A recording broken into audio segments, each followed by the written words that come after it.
चलो मैम, अब आपके आंसर्स देखते हैं और सारे जितने भी जो आपके डाउट्स हैं वो सारे डाउट्स अब क्लियर करते हैं, ठीक है। तो सबसे पहले तो देखो, क्वेश्चन था कि analyse the impact of European trading companies on Indian economy and society in the 17th century, ठीक है। यहाँ पर बात की जा रही है 17th सेंचुरी की, कि 17th सेंचुरी मतलब आपका 1600 से लेकर, सॉरी, हाँ, अप्रोक्सीमेट 1600 से लेकर 1700, ठीक है।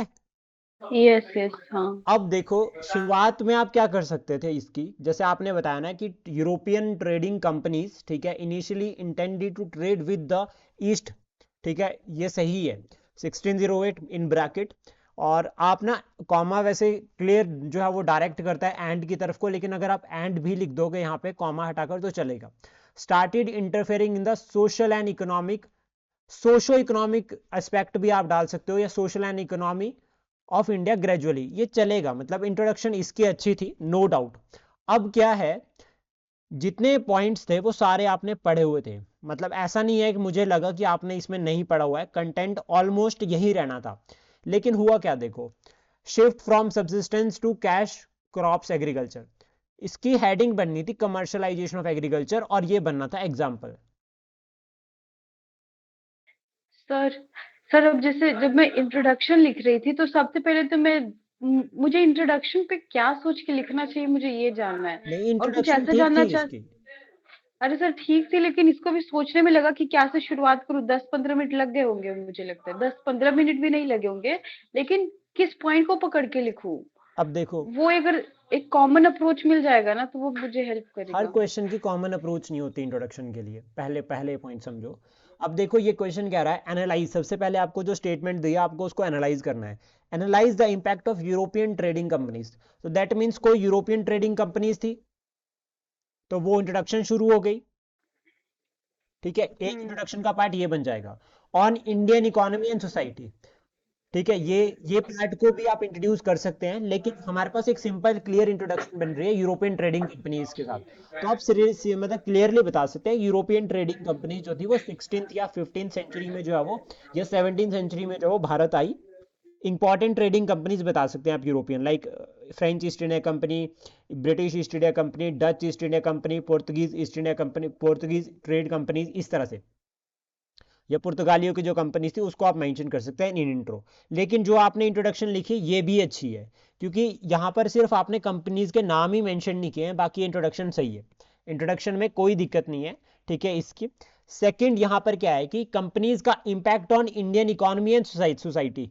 अब अगर आपको इसको थोड़ा सा अलग ढंग से इंट्रोडक्शन बनानी होती तो आप बता सकते थे कि इंडिया की जो ट्रेडिशनल इकोनॉमी है, ठीक है, जो कि एक सबसिस्टेंस इकोनॉमी थी, सेल्फ सफिशिएंट इकोनॉमी थी, 17th सेंचुरी में जो है वो ट्रांसफॉर्म हुई with the arrival of Europeans.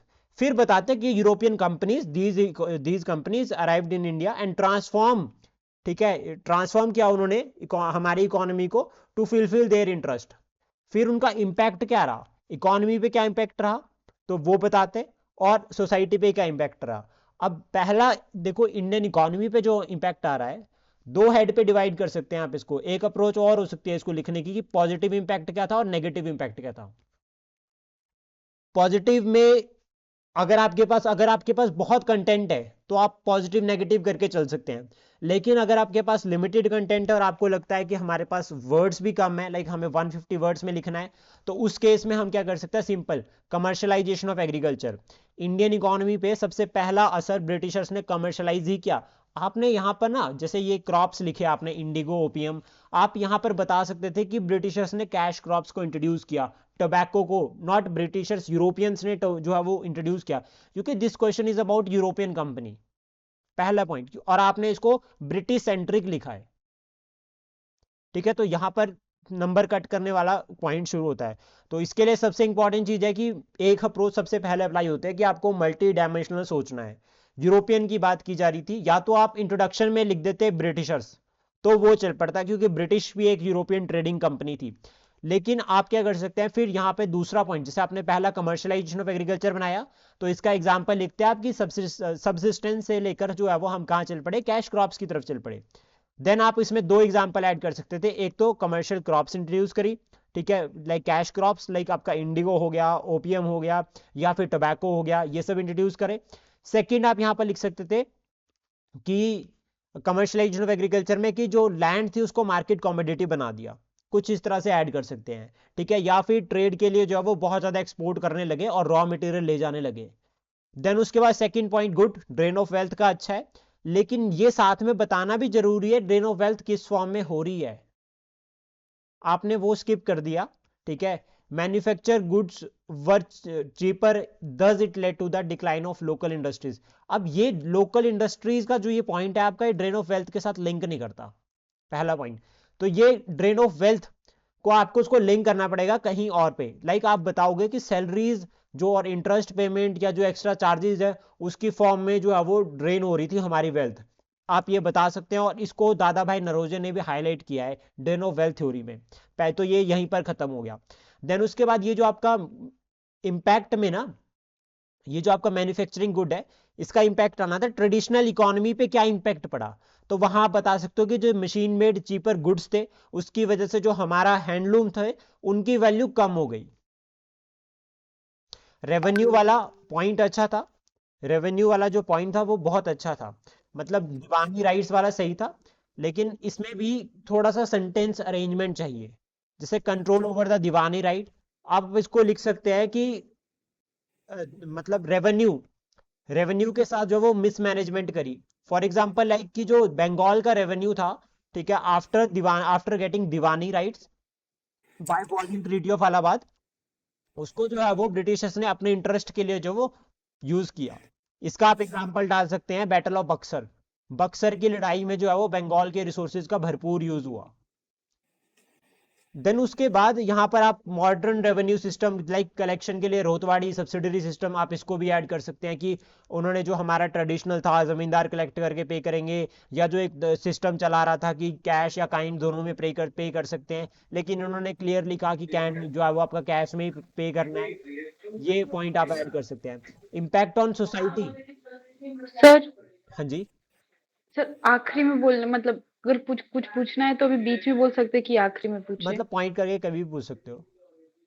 Sir जैसे कि यहाँ पे आपने मॉडर्नाइज्ड रिवेन्यू कलेक्शन सिस्टम, तो ये एक पॉजिटिव चीज हुई ना, मतलब क्या ले सकते हैं इसको। पॉजिटिव अगर आप, क्योंकि देखो पॉजिटिव भी लिख सकते हो ना आप कहीं पे, अब यह पहले तो देखो आप हाईलाइट नहीं कर रहे हो ऊपर कि मैं पॉजिटिव या नेगेटिव को कैसे पॉइंट लिख रही हूँ, तो आप दोनों लिख सकते हो, क्योंकि इम्पैक्ट में तो पॉजिटिव इम्पैक्ट भी आता है ना, जरूरी थोड़ी ना ब्रिटिशर सब कुछ नेगेटिव ही देकर गए हैं।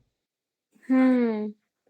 ओके ठीक है, मिक्स्ड कर देंगे हाँ, मतलब। अपने माइंडसेट को ऐसा रखो कि हमें बस एग्जामिनर को जो वो पढ़ रहा है आंसर, तो उसको बुरा फील नहीं होना चाहिए कहीं भी, उसको ये फील होना चाहिए कि नहीं हर पॉइंट को कनेक्ट किया हुआ है। देन उसके बाद impact on society, spread of Christian missionaries, spread of Christianity। Yes. हाँ। कैसे, अब कैसे स्प्रेड कर रहे हैं, चार्टर एक्ट 1813 एग्जाम्पल डालो ना इसमें, या पुर्तगालीज डच, डच का एग्जाम्पल लिखो, डच तो काम ही यही कर रहे थे क्रिश्चियन लोगों को कन्वर्ट करने का, डच और पुर्तगीज दोनों काम कर रहे थे। आपने पुर्तगीज का बताया तो है, डच का भी बताना पड़ेगा, और बाद में ईस्ट इंडिया कंपनी का भी बोल दो, चार्टर एक्ट 1813। जितने ज्यादा प्रैक्टिकल एग्जांपल्स आप सभी अपने आंसर्स में ऐड करोगे उतने ही मार्क्स मिलेंगे, क्योंकि देखो जो स्टेटमेंट आपने लिखी आप उसको जस्टिफाई नहीं कर पाओगे तब तक बात नहीं बनेगी। और इसका सबसे बेस्ट तरीका बताता हूं, जो तैयारी नहीं कर रहा है ना उस पर्सन के पास अपना आंसर लेके चले जाओ, अब वो आपके आंसर को आपकी स्टेटमेंट्स के अकॉर्डिंग पढ़ेगा। आप देखोगे कि स्प्रेड ऑफ क्रिश्चियन मिशनरीज, फिर आप नीचे जो है वो फिर वो आपको एकदम पकड़ देगा कि आपने जो ऊपर पॉइंट लिखा और जो आपने नीचे रेफरेंस दिया वो दोनों लिंक नहीं कर रहे आपस में, तो वो आपको बोल देगा कि ये लिंक नहीं हो रहे। दैट मीन्स जो चेक कर रहा है उसको तो क्लियर पता चल जाएगा कि लिंक नहीं हो रहे। तो हमें जो हम ऊपर स्टेटमेंट लिख रहे हैं हमें उसको क्लियरली जस्टिफाई करना है, विद एग्जाम्पल अगर करते हैं तो ज्यादा अच्छा रहेगा। देन उसके बाद नेक्स्ट देखो, poor conditions of local craftsman, is that ये यहाँ पर ये कैसे बननी थी ये स्टेटमेंट, इसके इसकी लाइन बनाओ जरा यहाँ पे, इसके लिए एक हेडिंग बनाओ कि आप इसके लिए क्या हेडिंग बना सकते हो। डिक्लाइन ऑफ लोकल क्राफ्ट, मतलब डिक्लाइन ऑफ लोकल इकोनॉमी, ऐसा कुछ बना सकते थे। मतलब वही मेरा हैंडलूम वाला ही पॉइंट था कि शिफ्ट जो इन भी। ट्रेडिशनल इकोनॉमी, ये एक पॉइंट बना सकते हैं, या रूइनेशन ऑफ लोकल इकोनॉमी। फिर आप उसमें एग्जांपल लिख देते क्राफ्ट्समैन का, ठीक है, वहां पर आप हैंडलूम को ऐड कर देते, ठीक है, वहां पर आप बता सकते थे कि मशीन मेड्स जो गुड्स थे उन्होंने रिप्लेस ही कर दिया एक तरह से, ठीक है। ये मनी लेंडर्स वाला मुझे अच्छा लगा पॉइंट, लेकिन इसकी भी आप हेडिंग बना सकते हैं, न्यू बर्थ ऑफ या emergence of new classes. Money lenders एक नई क्लास थी जिसका बर्थ हुआ था specially after the permanent settlement और होतवाड़ी सेटलमेंट। सर पहले नहीं थे क्या ये? थे, लेकिन मनी लेंडर्स जो है वो मतलब क्लासिफाइड ही उसके बाद हुए हैं। उससे पहले तो जमींदारी सब कुछ होता था, बट लेकिन अच्छा। जब रोहतवाड़ी सिस्टम आया तो उसके बाद रोहतवाड़ी सिस्टम में क्या था, पैसा आपको, रेवेन्यू आपको कैश में पे करना पड़ेगा। अब क्रॉप अच्छी नहीं हुई, ब्रिटिश को चाहिए कैश, वो जाता था साहूकार के पास लोन लेने के लिए। और मनी इकोनॉमी बैंकिंग सिस्टम सब यही तो है। जगत सेठ ऑफ बंगाल इसका एग्जाम्पल है, सबसे सबसे बड़ा, जिसने बंगाल की इकोनॉमी को चलाया था। वो तो सरकार को पैसा देता था, जगत सेठ। ओके सर, बट ठीक है। ये मतलब थोड़ा सा ना आपको इसके बारे में मतलब चेंज करना पड़ेगा। और ये पता क्यों हुआ है मैम, इसका रीजन क्या है? आपके आंसर्स बहुत अच्छे लिख रहे थे, जो ब्रेक हुई ना बीच में, इसका इफेक्ट पड़ गया ये, बस। और कोई इसमें दिक्कत नहीं है। कल जो आप आंसर्स लिखोगे ना वो अच्छे होंगे। कंक्लूड आपने ओके इसको सर, अच्छा ठीक किया, है। कंक्लूजन आपका अच्छा रहा, इसमें कंक्लूजन में कोई दिक्कत नहीं आई। और मुझे ये क्लियरली पता चल गया कि आपको एक बात तो बहुत अच्छे से समझ आ गई कि कंक्लूजन को फ्यूचर के साथ लिंक कर दो। हम्म। तो this is your plus point. Second, उसके बाद देखो, examine the tactics employed by the British East India Company to consolidate power in India between 1757 to 1857। अब इसके इंट्रोडक्शन मुझे क्लियर पता चला था, आपको बना नहीं पा रहे थे आप, मुश्किल हो रही थी ना। हाँ सर, बहुत ज्यादा जनरल लिख दिया है। मैंने आपको बताया था, मिलिट्री। देखो ये आपने एक चीज नहीं यहां से पकड़ी। अब इसकी इंट्रोडक्शन शुरू में नहीं बननी थी, शुरू की लाइन में इसकी इंट्रोडक्शन नहीं थी, लेकिन ये जो फेज है ना 1757 से लेकर 1857 के बीच, इसको कंपनी रूल कहा गया है। स्टार्ट विद दिस, ये जो ये फेज है 1757 से लेकर 1857 की, इसको कंपनी रूल कहा गया है। और इस कंपनी रूल में ब्रिटिशर्स ने various military, administrative, economic, social tactics को फॉलो किया to consolidate power in India. Sir इसमें मुझे मतलब ये, मतलब अगर यही चीज लिखूं तो मुझे इसमें तो मार्क्स नहीं मिल सकते, मैम फॉर द रीजन कि इंट्रोडक्शन यहाँ में, पे मैंने ये कुछ अच्छा इंट्रोडक्शन में लिख नहीं एक रही हूँ। चेंज और लिखना है, थोड़ा छोटा सा। वो ये कि बिपिन चंद्र या सतीश चंद्र का नाम, बिपिन चंद्र का या कोई और हिस्टोरियन है उसका नाम ऐड करना है यहाँ, then you will get marks definitely.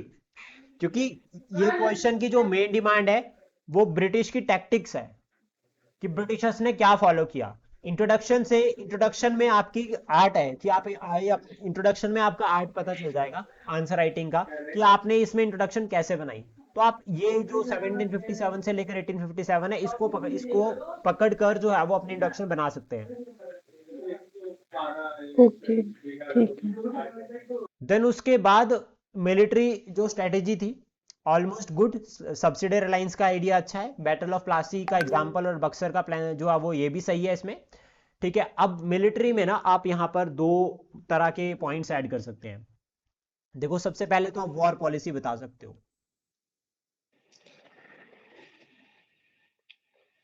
ठीक है, पहला हो गया वॉर पॉलिसी। सेकंड हो गया, इसको वॉर पॉलिसी भी कहा गया और एक्टिव पॉलिसी भी कहा गया है। इसमें आप बक्सर का, प्लासी बक्सर, ये दो बैटल्स ऐड कर सकते हैं, या फिर Anglo Maratha war, Anglo Mysore war, ये एग्जांपल। सब्सिडियरी लाइंस का पॉलिसी, सबसे पहले तो बचो जितना आप, ये इसमें जैसे है ना कि क्रिएटेड बाय, ये वेलेस्ली ने क्रिएट नहीं की थी सब्सिडियरी लाइंस, क्या it is used by the Wellesley. तो ऐसे पॉइंट, ओके। क्योंकि ये कॉन्ट्राडिक्टरी है। कोई कहता है कि इन्वेंट, वेलिस्ली लेकर आया, इन्वेंट करी, कोई कहता है मॉडिफाई करी। तो सीधा आपको इसके लिए वर्ड यूज करना है कि it is used by Wellesley या मॉडिफाइड बाय वेलेस्ली, कुछ इस तरह से, क्योंकि सब्सिडरी लाइंस को ऑलरेडी ड्यूप्लेक्स भी फॉलो कर चुका था। और हमारे जो मेंस के पेपर होते हैं ना, वो 1% चेक नहीं करता, 2-3% चेक करते हैं। देन उसके बाद जो नेक्स्ट पॉइंट है, doctrine of lab, subsidiary policy, ये सब सही है, ये सब आने थे, इसमें अच्छा ऐड हुआ। सिमिलर होता है कि डॉक्ट्रिन ऑफ लैब्स की जो पॉलिसी है, ये लॉर्ड डलहौजी ने इंट्रोड्यूस। अब ये एग्जैक्ट चेक करना इसको एक बार, बहुत सारी बुक्स को सर्च करना कि ये इंट्रोड्यूस लॉर्ड वेलेस्ली ने भी इसको मॉडिफाई किया था एक तरह से, क्योंकि लैब्स की पॉलिसी प्रिंसली स्टेट्स में अलग से चली आ रही थी। बस इसने इसको मॉडिफाई किया था ताकि ज़्यादा स्टेट्स को एनेक्स किया जा सके। एडमिनिस्ट्रेटिव स्ट्रेटेजी, ये सही है। डुअल गवर्नमेंट ऑफ बंगाल, ये भी अच्छा था पॉइंट, ठीक है, ये मुझे बहुत अच्छा लगा। जो आपने यहाँ पे 64 लिखा है, बट इट इज़ 65, क्योंकि dual government after treaty of Allahabad हो रखी है बंगाल में। और आप यहाँ पर मेंशन कर सकते हैं क्लाइव का नाम भी, तो उससे आपको अच्छा नंबर मिलेंगे। Use of language, English language in office, ये अच्छा है। आप यहाँ पर अपॉइंटमेंट ऑफ यूरोपियंस को लिख सकते हैं as a administrative example. Then social strategy में डिवाइड एंड रूल पॉलिसी, ये वाला सही है। डिवाइड एंड रूल पॉलिसी वाला आपने पॉइंट अच्छा लिखा है। आप यहाँ पर एक एग्जांपल और ऐड कर सकते हैं साथ में, सेपरेट इलेक्टोरेट का, जो आपने शायद मिस कर दिया, क्योंकि आपने, यस सर। ठीक है, इकोनॉमिक स्ट्रेटेजीज में आप drain of wealth, economic strategies में कंट्रोल ओवर रेवेन्यू होगा कि उनकी स्ट्रेटेजी क्या थी। Drain of wealth theory is an example, ये एक एग्जांपल है जो जस्टिफाई करता है ब्रिटिशर्स के का जो रिजल्ट था इकोनॉमिक स्ट्रेटेजी का, इकोनॉमिक जो पॉलिसीज उन्होंने फॉलो करी, रेदर देन कि उनकी इकोनॉमिक स्ट्रेटेजी क्या थी। सबसे पहली स्ट्रेटेजी उनकी थी कंट्रोल ओवर रेवेन्यू, कि रेवेन्यू पे कंट्रोल करो। इसमें आप एग्जांपल डालते हैं बंगाल के रेवेन्यू का। Got it? यस। देन उसके बाद इकोनॉमिक स्ट्रेटजीज में दूसरा पॉइंट आना था कि रिफॉर्म्स किए, लाइक रोहतवाड़ी महलवाड़ी सिस्टम इंट्रोड्यूस किया ताकि मैक्स रेवेन्यू कलेक्शन हो। थर्ड इकोनॉमिक स्ट्रेटजी में पॉइंट आना था इंडस्ट्रियल रेवोल्यूशन का, जिसमें इनिशियल 2 फेजेस बननी थी। कि पहले तो ईस्ट इंडिया कंपनी ने क्या किया, as a raw material use किया इंडिया को, कि इंडिया जो है वो एक रॉ मटेरियल के लिए जो है वो दुकान है, ठीक है, रॉ मटेरियल इंडिया जो वो फील्ड है ब्रिटिशर्स के लिए। सेकंड, उसके बाद मार्केट बनाया, तो वो भी एक स्ट्रेटेजी थी। मार्केट बनाया तो मार्केट एक्सपेंशन हुआ। ये 3 पॉइंट्स आपकी इकोनॉमिक स्ट्रेटेजी में ऐड होने थे। उसके बाद आप इनका ओवरऑल इंपैक्ट बता सकते हैं, आप जो आपने अच्छा बताया है कि इंडिया जो है वो एक्सपोर्टर से जो है वो इंपोर्टर बन गई। और इन स्ट्रेटेजीज का इवेंचुअली जो है वो रिजल्ट था वो 1857 का रिवोल्ट था, और उसके बाद power transfer from company to crown, ये अच्छा था। कंक्लूजन इसका भी सही था। देन उसके बाद देखो, discuss the impact of British administrative and judicial reforms on Indian society. यहां पे ना देखो, सबसे इंपॉर्टेंट चीज क्या है इस क्वेश्चन में, आप सभी ध्यान से सुनना। देखो, जो नहीं पूछा है वो किस तरह से ऐड करना है। Discuss the impact of British administrative and judicial reforms on Indian society. पहले तो ये समझो कि इसकी इंट्रोडक्शन हम कैसे बना सकते हैं। अब impact of British administrative and judicial, तो इसकी इंट्रोडक्शन हम बना सकते हैं कि ब्रिटिश जो रूल है इंडिया में वो 2 पार्ट्स में डिवाइडेड है। बेशक हम अगर हमने इसको पहले भी लिखा है तो भी हम इसको बता देते हैं, it's company rule and crown rule, ठीक है। और उसके टाइम पे ब्रिटिशर्स ने बहुत सारे चेंजेस किए एडमिनिस्ट्रेशन में भी और जुडिशियल में भी, जिसको रिफॉर्म्स उन्होंने कहा। और इनका इंपैक्ट जो है वो इंडियन सोसाइटी पर क्या रहा, ये हो। पहले इंट्रोडक्शन सिंपल बता दो कि ब्रिटिश रूल कितने से कितने था, ठीक है, और उसके बाद में ब्रिटिशर्स ने जुडिशियल और एडमिनिस्ट्रेटिव रिफॉर्म्स इंट्रोड्यूस किए। देन उसके बाद मैम आप एक चीज मिस कर गए, रीजंस या रिफॉर्म्स कौन कौन से थे। मेजर रिफॉर्म्स आप सबसे पहले एडमिनिस्ट्रेटिव बताते और फिर उनका इंपैक्ट बताते, देन जुडिशियल बताते और फिर उनका इंपैक्ट बताते सोसाइटी पर क्या रहा। आपने सिर्फ इंपैक्ट लिखे हैं उनका, सॉरी, आपने सिर्फ स्टेप्स लिखे हैं कि क्या ब्रिटिशर्स ने किए, आपने इंपैक्ट नहीं बताया। देखो, एडमिनिस्ट्रेटिव इंपैक्ट में centralisation of power is okay, but कहां से हुई वो भी जो है वो आपको पहले लिखना चाहिए था, क्योंकि एक तरह से देखो क्या पूछ रहे हैं कि discuss the impact of British administrative में आना था आपका रेगुलेटिंग एक्ट ऑफ 1773, या ब्रिटिशर्स ने क्या किया, इंडिया के अफेयर्स को रेगुलेट करना शुरू किया, तो उसका एक इंपैक्ट क्या पड़ा, सेंट्रलाइजेशन ऑफ पावर। फिर आप एग्जांपल देखते हैं, फॉर एग्जांपल की जो आपका मद्रास और आपका बॉम्बे था, उनकी पावर्स किसके पास चली गई, बंगाल के पास चली गई। ठीक है, फिर उसके बाद जैसे division of power, this is good, ये एक था, इसका ये एग्जाम्पल कोट होना था किसमें, डुअल गवर्नमेंट में। ठीक है, जो इंपैक्ट में ऐड होना था। लेकिन पहले आपको बताना चाहिए था कि एडमिनिस्ट्रेटिव रिफॉर्म क्या था, तो वो एक तरह से पहले रिफॉर्म्स अगर आप हाईलाइट कर सकते हो तो वो सही रहेगा। और impact similar like introduction of bureaucracy, ठीक है, the Indian civil services recruitment based on merit. अब ये लाइन कहां से बीच में आ गई, मुझे ये समझ नहीं आया। इंट्रोडक्शन ऑफ ब्यूरोक्रेसी इंपैक्ट था, तो उन्होंने क्या किया कि ब्यूरोक्राइजेशन करी, पहले वो ब्रिटिशर्स के लिए थी, बाद में उसमें इंडियंस भी अपॉइंट हुए। वेस्टर्न एजुकेशन के कंसेप्ट को पहले तो इंट्रोड्यूस करवाना था कि ये रिफॉर्म में था, फिर उसका इंपैक्ट लिखना था कि इसका इंपैक्ट क्या पड़ा, rise of middle class, educated middle class, जिसको बाबू क्लास भी कहा गया। फिर जुडिशियल पे जाना था, जुडिशली जो रिफॉर्म्स थे कौन कौन से थे, सबसे पहले तो डिस्ट्रिक्ट जज और डिस्ट्रिक्ट जो आपका कलेक्टर था उसकी पोस्ट को सेपरेट किया था लॉर्ड कॉर्नवालिस ने। तो यहां पर आपको फिर एग्जांपल लिखना था सेपरेशन ऑफ पावर, जो स्टिल अभी हमारे कॉन्स्टिट्यूशन में एक्टिव है, फिर इसको वहां पर कोट करके लिख देते। रूल ऑफ लॉ आपका जुडिशरी में आ सकता था, नो डाउट, बट लेकिन आप इसको एडमिनिस्ट्रेटिव में लिखते रेगुलेटिंग एक्ट या फिर गुड गवर्नेंस एक्ट का एग्जांपल लेके, तो वहां से क्या होता है, रूल ऑफ लॉ शुरू होता है, तो रूल ऑफ लॉ इंपैक्ट हो गया। और आपका जो मेजर है रेगुलेटिंग एक्ट हो गया या गुड गवर्नेंस एक्ट 1858 हो गया, ये आपका जो है वो गवर्नमेंट के रिफॉर्म मेजर हो गए और रूल ऑफ लॉ इंपैक्ट हो गया, तो ये वहां पर ऐड होना था। सिमिलर जुडिशरी में पहला तो कोड, जैसे आप कोडिफिकेशन ऑफ लॉज लिखते हैं तो आप यहां पर आप बता सकते हैं कॉर्नवालिस कोड, और उसका इंपैक्ट क्या रहा, कोडिफिकेशन ऑफ लॉ, ये एग्जांपल की फॉर्म में ऐड हो जाना था। अदर इंपैक्ट में जुडिशरी में और इंपैक्ट भी बहुत आने थे, हायरार्की ऑफ कोर्ट, ठीक है, एक कोर्ट सर्किट था, हायरार्की ऑफ कोर्ट्स, ब्रिटिशर्स ने उसको मॉडिफाई किया, जो ट्रेडिशनल कोर्ट सिस्टम था उसको खत्म कर दिया, तो वो इंपैक्ट हो गया एक। जुडिशरी, नो डाउट जुडिशरी को मॉडर्नाइज किया, लेकिन जुडिशरी बिकम एक्सपेंसिव, तो वो जो कॉमन पीपल थे, जो पुअर पीपल थे, वो जो है वो अफोर्ड नहीं कर पाते थे जुडिशियल सर्विसेज को, तो ये इंपैक्ट हो गया। एक पॉइंट और इसमें ऐड कर सकते हैं आप, यूरोपियनाइजेशन जुडिशरी में भी, फॉर एग्जांपल की जो हायर जुडिशरी है, हायर जजेस है, वो ब्रिटिशर्स होंगे, और वो ब्रिटिशर्स जिनको इंडिया के लॉज के बारे में नहीं पता था, ये पॉइंट यहां पर आप ऐड कर सकते हैं, इंपैक्ट में आ जाएगा ये। देन उसके बाद other impact, it is good option, क्या आप अदर इंपैक्ट ऐड कर सकते हैं, तो अदर इंपैक्ट में आप लिख सकते हैं economic exploitation, mid rise of middle class, वैसे ये सब सारे ऊपर ही कवर हो जाने हैं। फिर आप इसको कंक्लूड कर सकते हैं कि ये इंपैक्ट जो थे, ठीक है, एडमिनिस्ट्रेटिव और जुडिशियल, ठीक है, इन्होंने जो है वो कहीं ना कहीं जो है वो रेनेसांस को जो है वो भारत में जो है वो बर्थ किया है, ठीक है, birth of renaissance and social awakening, जिससे जो है वो नेशनलिज्म की वेव जो है वो स्प्रेड हुई, और फाइनली जो रिफॉर्म्स ब्रिटिशर्स ने इंट्रोड्यूस किए थे उनको बेस बनाकर हमने एक जो है वो एक इंडिपेंडेंट स्टेट बनाई, इंडिपेंडेंट जो है वो नेशन बनाया 1947 में। Clear? Yes sir.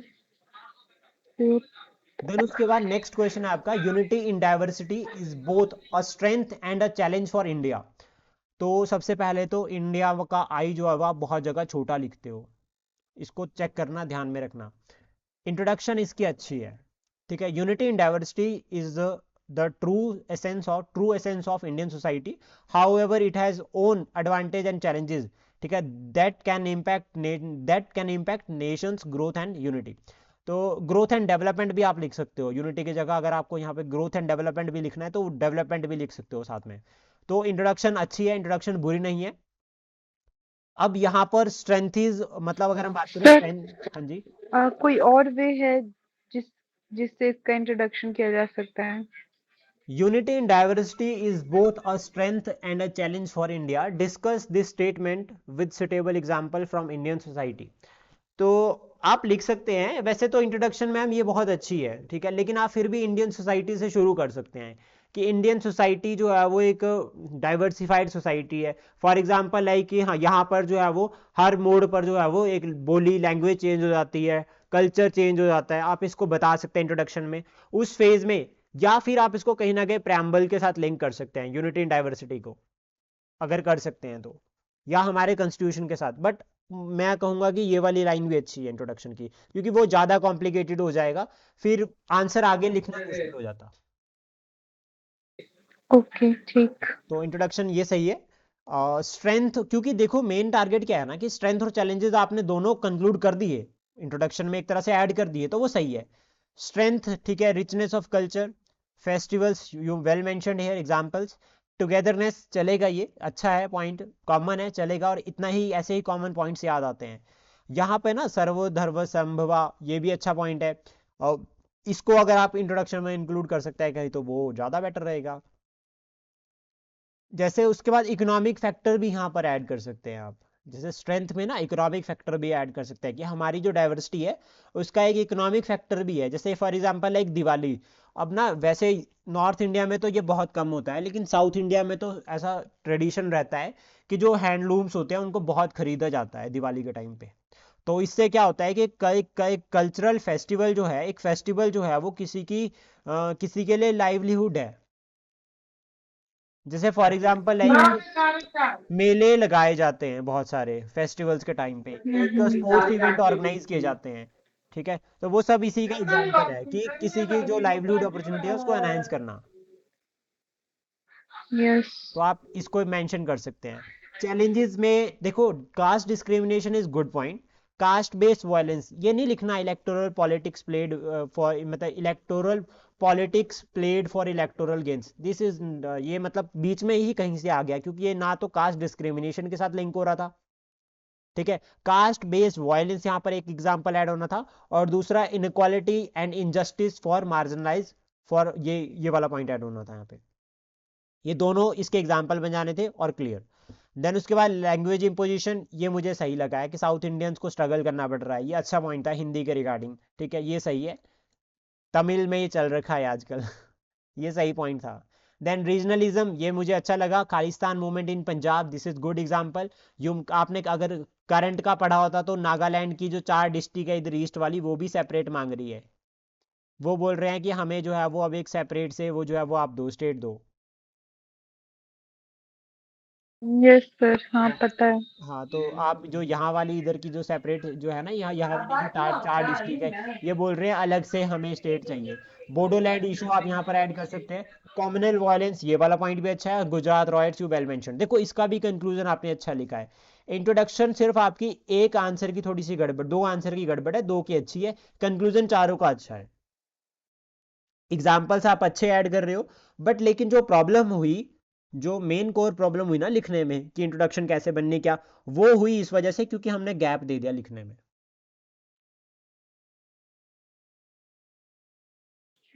Okay sir ठीक है। ठीक है, स्पेस और हैंडराइटिंग का कोई इशू नहीं है, कंफर्टेबल है। आई का थोड़ा सा ध्यान रखना, बाकी कोई डाउट? नहीं, डाउट अभी तो कुछ खास नहीं है सर।